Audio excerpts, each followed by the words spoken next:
Hey guys, welcome back to Magic TV. My name's Craig. It's 9 o'clock on a Monday, which means it's time for a 5x5. Now, this is where I take 5 subjects related to magic.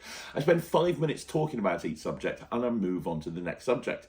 It's always quick, it's always snappy, and you never know what you're going to get.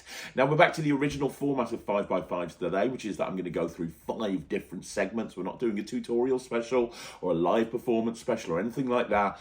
We're back to the original format for this week. So I'm going to talk about 5 different subjects, and then I'm going to move on, and we're going to keep it quick and we're going to keep it snappy. Before I start, I want to say thank you very much for joining me here on Magic TV. I really appreciate it. If it wasn't for you guys, there wouldn't be a channel. Now, without further ado, we're going to go straight into the first segment, and we're going to be talking all about one of my favorite magicians of all time, Doc Eason. Okay, guys, so I want to start off by doing a segment that I used to do on 5x5s an awful lot, and I haven't done it as much, which is do an entire segment, or entire 5-minute segment on particularly one performer. And the performer that I'm going to do it on today is Doc Eason. Now, Doc Eason was a massive inspiration to me. Now, I know he's been a massive inspiration to millions of magicians all over the world. I've spoken many times to Michael J. Fitch, who I consider to be one of the best magicians of all time, and he talks about how influential Doc Eason was to him as well. Now, if you don't know who Doc Eason is, you're missing a trick. Doc Eason is the quintessential bar magician. He's literally written the book and then some when it comes to bar magic. You know, back in the day, you had certain bar magicians. You had Scotty York. You had a bunch of people. My memory's gone blank now, to be honest. But the person who was standing over everybody was Doc Eason. Now, Doc has so many wonderful tricks and had such an impact on me. And what I wanted to do in this segment was talk about 3 of my favorite tricks that Doc Eason ever did. And it's going to be very difficult to do because he's created and released so much amazing magic. But my goal with this particular segment is to try and get more people into loving Doc Eason. That's my goal, because his DVD set, his 3 DVD set, which was shot live in a bar environment and hosted by Michael Amar, came out through L&L years ago. And it's like I talk about on the Hidden Gems. We stand on the shoulders of giants. And the tricks that Doc maybe came up with in these DVD sets from back in the day, a lot of newer magicians have never seen them. I saw a post on Facebook recently, and somebody said, hey, can you recommend blah, blah, blah? And somebody said, yeah, Doc Eason. And 5 or 6 people went, who's Doc Eason? Which is a criminal crying shame. That should never happen. So let's talk about 3 tricks that Doc's done that are brilliant. And the first is Bill in Lemon. Now, he put on his DVD set his handling of Bill in Lemon, which was his technical and presentational refinement of Steve Spill's Bill in Lemon routine. And honestly, I see more people using his lines and his moves from this particular performance on that DVD set than anybody else. Like, he took a routine which up until that point was like a minute or 2 or something like that, or really just designed as a stage routine, and he showcased how you could do this in a bar to 50-60 people and have every single person engaged. It was a masterclass in performance. The way he gives somebody the bag and gets them to stand up and says, "Yoo-hoo, I've got the bag over here," which is something I still do in every single stage show that I do, but in a slightly different way. I don't use a bag. He gives somebody else a knife. He gives somebody else the tongs to get the lemon out. He sets this whole thing up before anything. I mean, it's just genius the way he structured this whole routine. It really is. I think that if you want to learn Bill in Lemon, and I know a lot of people point to Bill Malone for Bill in Lemon and his DVD set, and that's great. And obviously Scott Alexander's got the final answer, which is also really good. And there's tons of different ways of loading Bills in Lemons. For me, the best way of presenting Bill in Lemon and the best teaching on Bill in Lemon is Doc Eason. So there's number 1, his Bill in Lemon routine. The second routine is his multiple selection routine. I've never done multiple selection. Now, just to give you a frame of reference, multiple selection is one of my favorite plots to do, especially when I'm at a big table and there's like 10 people and I want to get 10 people to pick cards. It's great because it involves the whole table. It gets everybody involved. I think it's the perfect big table trick. It's also a great trick to do in a parlor or a stage environment. When I watched Doc's DVDs, I'd not actually seen a multiple selection routine before. And there's lots of different people that do it. You know, we've had, since Doc's DVDs have come out, we've had Andy Gladwin's take on it, Rob James's take on it. We've had Sean Hayden's take on it. We've had so many, John Gustafaro as put routines out around this plot as well. But the first person I saw was Doc, and I still think that Doc Eason's work on the multiple selection is the best out there. He took a bar, he had like 20 people in this bar pick a card, and he was able to find the cards one at a time in order. Me, never having seen that routine and watching him do it, I was blown away. I was like, wow, that's real magic.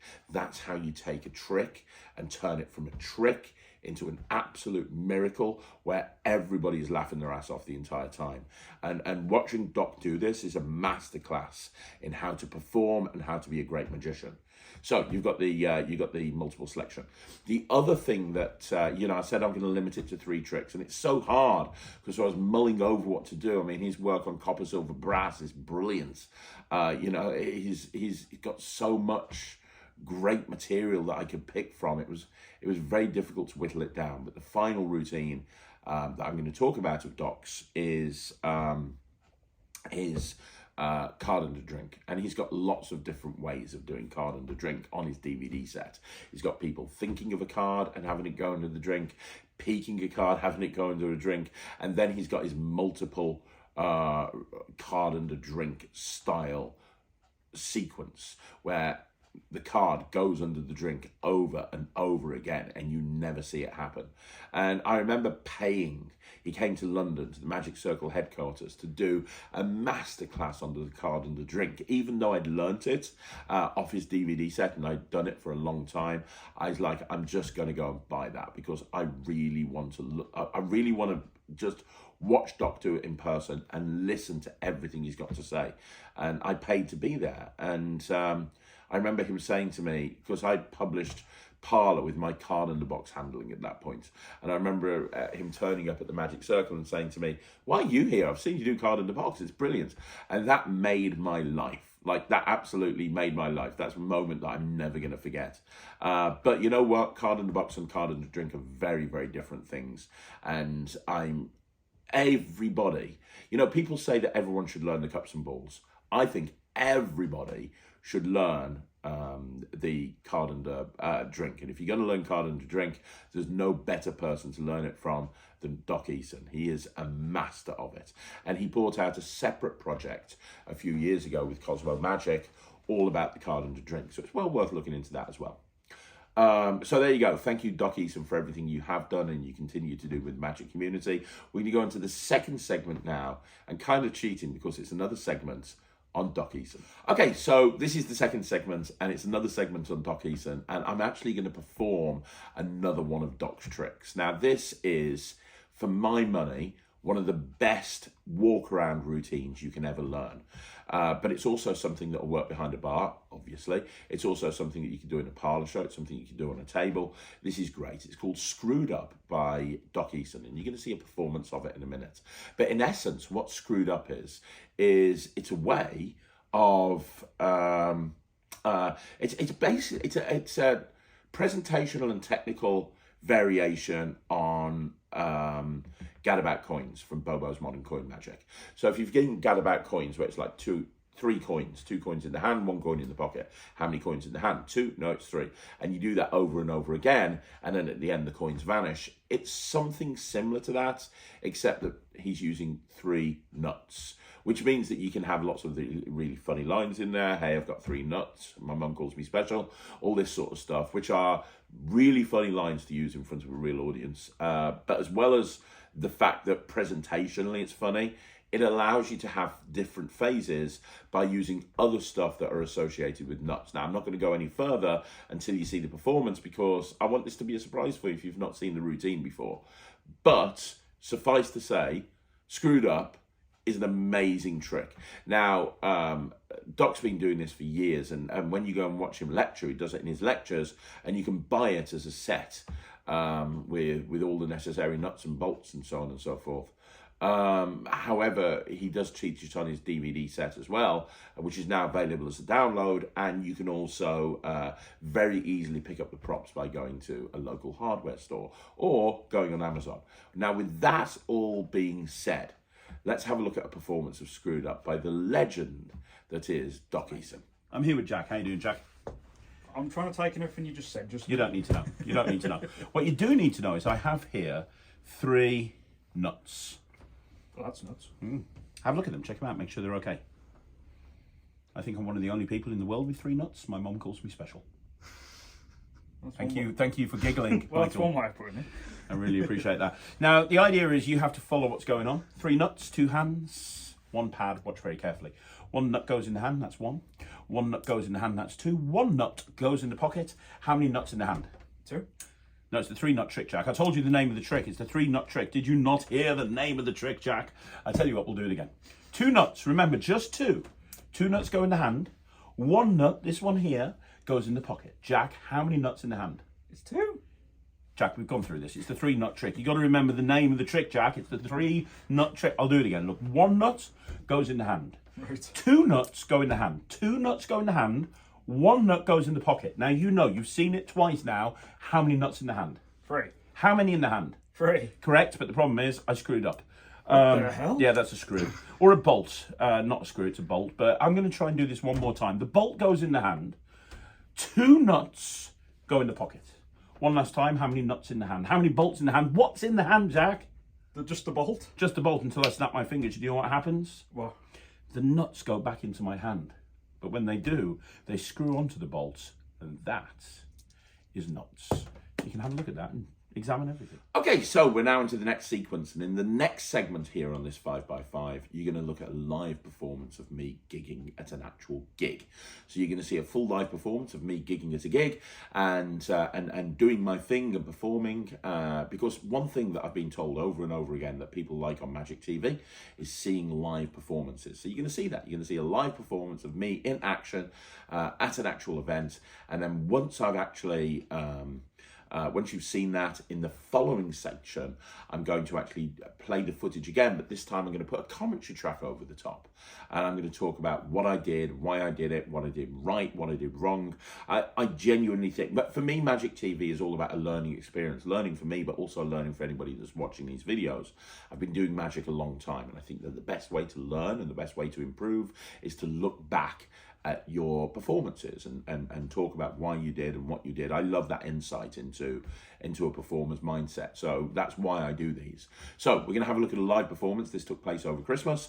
Let's have a look at this, and then we'll run the same footage, but we'll have a commentary track over. Before I do anything, have a look at the coins. You get 1. You get 1. You get 1. There you go. You get 1.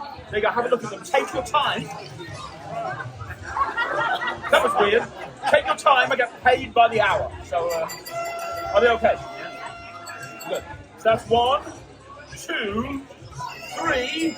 Thank you very much, buddy. 4. So can you put your hands together for me, Gina? I'm going to make these coins jump up the sleeve, across the chest, down the other sleeve, into your hand. Now, you're not going to see them go. You'll know when it happens by the look on Gina's face. Gina, when they land in your hand, you're going to be like this. Do you want to practice the look, or you can just go? Have a practice. Do this. Go. That was so good. Do you see the 4 coins, yeah? Watch the 4 coins, no sleeves. Watch this. Here we go. 1, 2, 3. There's the look. And the reason it looks there, you have to felt the first coin. Go from there, over to there. That's the whole thing. Let's do that again. Let's do that again. How many coins left? 3 coins left. 1 over here. Watch carefully. Watch. 1 there, 3 there. Listen for the click. 1, 2, I heard it then. That's the second coin, of course. That's coin number 2. That's the second coin. Just so you know, I'm going to keep doing it until you like it. You could be here a while. Now, let me explain. I'm just putting it in the other hand. Do you see that coin there? Do you guys see this coin here? Look, all I'm doing is making it jump in the other hand. As it tips the fingers, it almost looks like real magic. Oh, wow. I'm not thinking. But in slow motion, it looks like this. Watch. See the 2 coins? You go up. You wait a second. It goes across. That'll be coin number 3. Oh, look at that. I love the look on your face. You look like a rabbit with a headlight. One last one. Hold that one hand for me, Gina. That's one hand. 1, 2, 3. Would you like this last one to go the easy way or the hard way? I'm so glad you said that. The easy way looks like that. It's not very good. I'll take 1 coin. You squeeze the other 3. Turn your hand over. Squeeze tight. Watch this last coin. You know what's going to happen? It's going to go from here to here. Gina, when you say go. If I told you it was there, would you believe me? If it is there, every single person's going to give you a big round of applause. Turn your hand over, open it up, have a look. 1, 2, 3. That wasn't planned, was it? While I've got you guys, is everything okay, Kat? Yeah, it says we're starting in 5-10 minutes. What? 5-10 minutes. 5 or 10 minutes. We've got time for 1 more trick for you. No, it doesn't. No, it doesn't. It's starting in about 15 minutes' time. You didn't consult with me on that one, I'm telling you right now. Now, can I do one last one for you guys?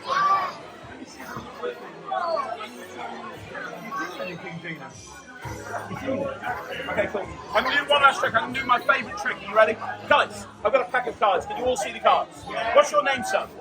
This is going to blow your socks off, Pete. Are you wearing socks? I am. Not for much longer, Pete. Here's the thing. Pack of 52 playing cards, Pete. Now, in a second, you're not going to pick a card. I'm going to riffle up the deck like that, and you're just going to look at a card. And I'm going to tell you what I'm going to do before I do it. Pete's going to look at one of these cards, and amazingly, I'm going to make every single card in this deck disappear. Oh, shut up. Every single card, other than the card that you look at, and that one won't disappear, it will vanish. There is a subtle difference, which we'll see in a minute. So first of all, I'm going to go through the deck. You're going to say stop anytime you want to. Wherever you say stop, that'll be your card. Any one of the 52. Pete, just say stop. There, are you sure? That's the card. Can everyone see that card? That's Pete's card. Pete, I'm just going to leave it there in the centre. So I'm going to make every single card in this deck disappear, except for your card. Are you ready, Pete? Watch. If I snap my fingers, I can make the back of this card disappear. It becomes blank. Snap my fingers again, I can make the front of that card disappear, it becomes blank. Snap my fingers again, this card goes blank, this card, this card, this card, this card, this card, this card. Every single card in the pack on this side and this side goes completely blank. I love the look on your face, you look like a rabbit caught in headlights. That's the bit where you go crazy. I thought that was really good, right? But here's the thing, every card went blank, but your card disappeared. You haven't said it out loud, you haven't told anyone. You've just thought of it. Your card vanished. Before all the other cards disappeared, your card vanished, flew up in the air, did 6 somersaults and landed in my pocket. Seriously, like I said, you haven't told anyone the card. You haven't said it out loud. One card and one card only. This is this card here in my top pocket. If this was your card, that would be crazy. What was the name of your card? Yeah. 7 of Clubs. Really? What, you mean that one? Oh, wow! And if you want that card to disappear, it looks like that, and that's behind your ear.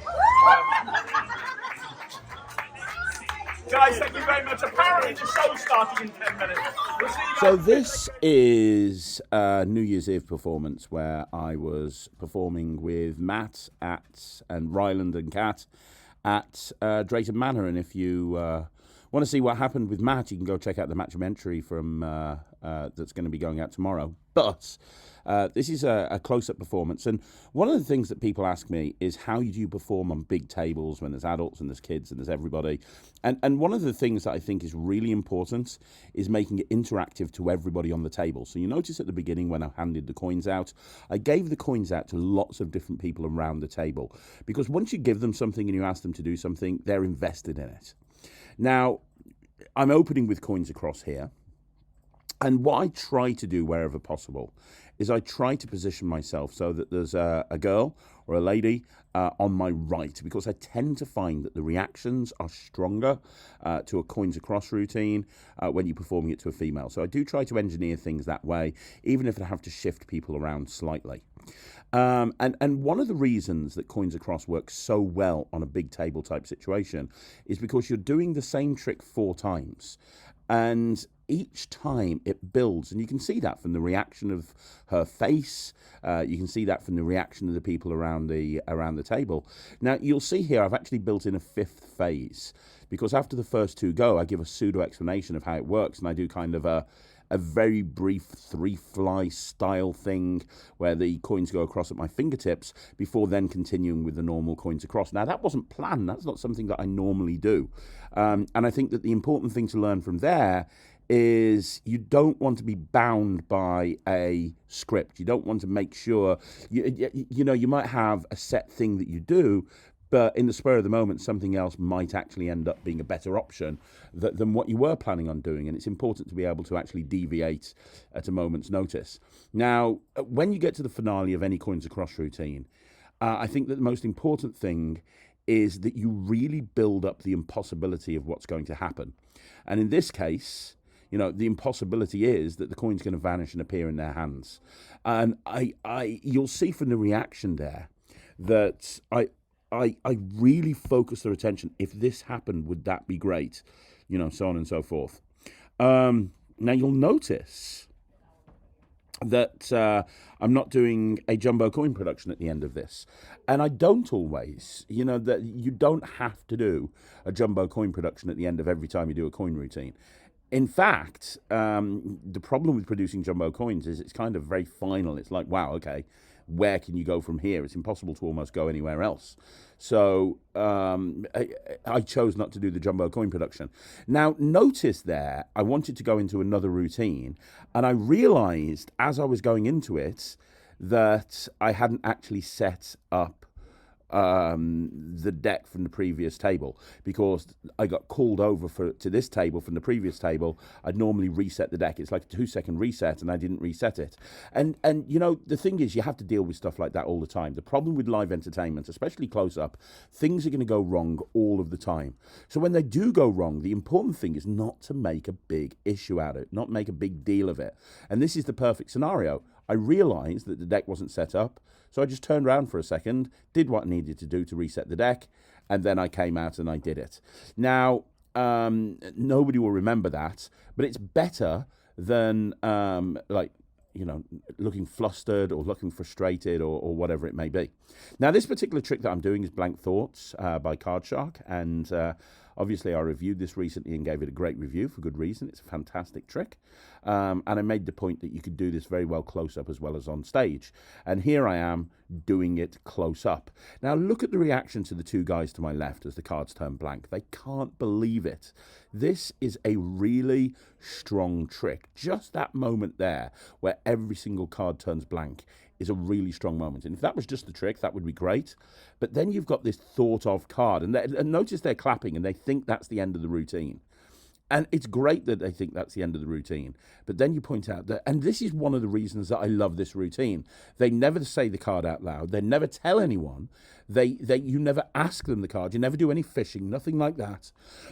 Excuse me. You literally just take one card out of your pocket, and when the card's out the pocket, then I say, what's your card? Now, you could just turn it round, but I found through years of doing this sort of thing that the reaction's stronger if you have them name the card.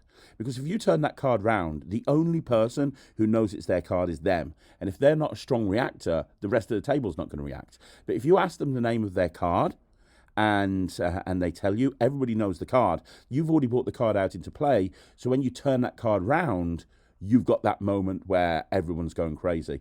Now, the only other thing that I'll point out is you saw at the end of the routine, I just made that card disappear at the end and then brought it back from behind someone's ear. I like throwing moments in like that, little moments. You know, at the end of the day, you're a magician. You should be able to do magic all of the time. So think about little moments that you can include in your performance that kind of really push the magic to the next level. What can you do? You know, you're giving someone a pen. Can it disappear as you get them to sign it? Can the pen do something? is there little tricks that you can build into your set that really maximize the moments of magic. I think that's a really important thing to take away as well. So from this video, you know, hopefully you can see how you approach a table, how you work a table, especially a big table, how you maximize those reactions, and how to inject, you know, as much magic into a performance as you can.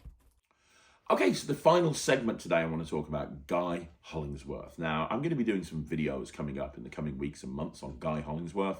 I'm going to be talking about some of his tricks and performing some of his tricks and talking about why he's such an amazing influence to the magic community. But I want to talk about one particular Guy Hollingworth trick that a lot of people forget about. It kind of flows under the radar. And if you've got Drawing Room Deceptions, which I've had for years and I've read it over and over again, I found this trick, I think it was in the foreword or the afterthoughts of the book. It was in one of the little sections that nobody ever reads. I think it might have been the foreword, I can't remember. It was so long ago. I've been doing this trick for so many years. But when Guy released his book, Drawing Room Deceptions, which is one of the best tricks of all time, one of the best books of all time, I think it might have been in the foreword, he buried a trick in there. He was like, hey, for those people that have read this section, here's a trick that I wanted to share with you. And it's a version of the Voodoo card, and it's a self-working version of the Voodoo card.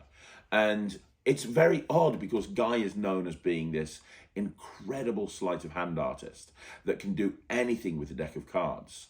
But then you've got this incredible self-working trick just buried in the book in a place that people wouldn't think to look. And I've had conversations at conventions with magicians, and Guy's name has been brought up.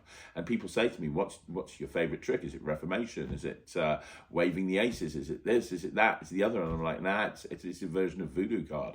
And they're like, what? I don't even know what that is. And that's because it's buried, and I just read the foreword. But I'm going to do a performance of it now for you. It's so good. It's so good. It really is. And what's nice about it is there's virtually no setup. When I choose to do this at a gig, I can carry around 2 or 3 of the things that I need, and I can reset it in literally half a second walking away from the table. And it's a great trick to do all year round, but it's especially good at Halloween. If you haven't seen it, hopefully you're going to enjoy this. This is a really fun routine to perform. So without further ado, let's have a look at my performance of Guy Hollingworth's version of the Voodoo card. So he uses a pack of cards. Okay. It's very cool. 52 cards are all there, they're all different. Yes? Yeah. It's your choice, Matt. Would you like to see a good trick or a miracle? Totally your choice. Miracle. Miracle, are you Always. sure? Okay. Do me a favour. What I want you to do is cut the cards. You can cut about halfway. It's up to you. There. Put them there. We'll mark the cut. We'll get back to it in a minute, okay? Now, I also have a lighter. You can hold on to this. Do you believe in voodoo?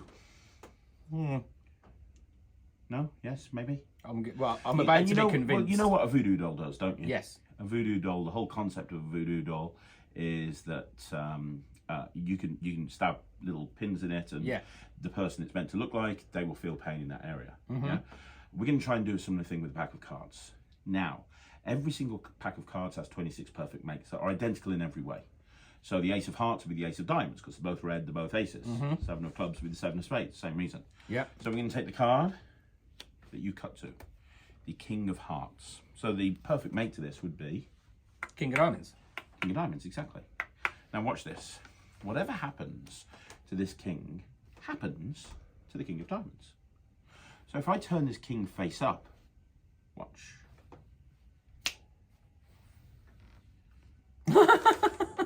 It's pretty cool, right? Nice. It's cool. Whatever happens to that king, happens to that king. Let's see if we can go one step further. I'm going to leave it face up in the middle, yeah? Okay. Watch. Because with voodoo, you wouldn't do that. You'd cause pain or bodily suffering. I'll rip his heart out. Or one of them has got to. Whatever happens to this king happens to the mate. Watch.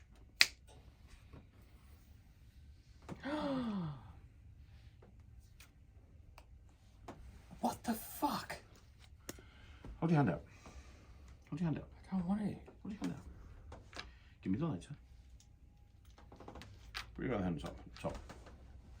Whatever happens to this king happens to the card in your hand.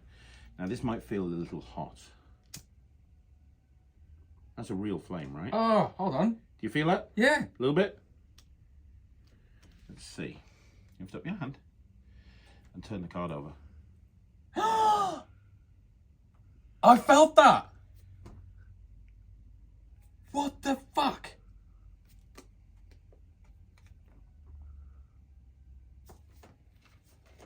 Souvenir. What the fuck? Even Voodoo now. You could see it. I felt it. You could feel it. Oh my god. Oh, goosebumps. That's fucked up. Shit. So there you go, guys. That is another 5x5 in the bag. Thank you once again for joining me here on Magic TV. Don't forget, if you want to see more videos like this, like the video, subscribe to the channel, leave a comment down below. I'm going to be back again tomorrow at, I think it's 3 o'clock, is it? I'm going to be back at 3 o'clock with the Matchamentary. We're nearing the end of the Matchamentary series now. So hopefully you guys have enjoyed watching the Matchamentary.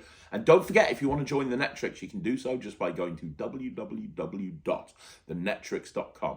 That's www.thenetrix.com. See what the fuss is about. See why so many people are joining the Netrix. And yeah, you can join now and try it out. I'll be back again tomorrow, but I'll see you again soon. Thanks very much for watching. My name's Craig from Magic TV.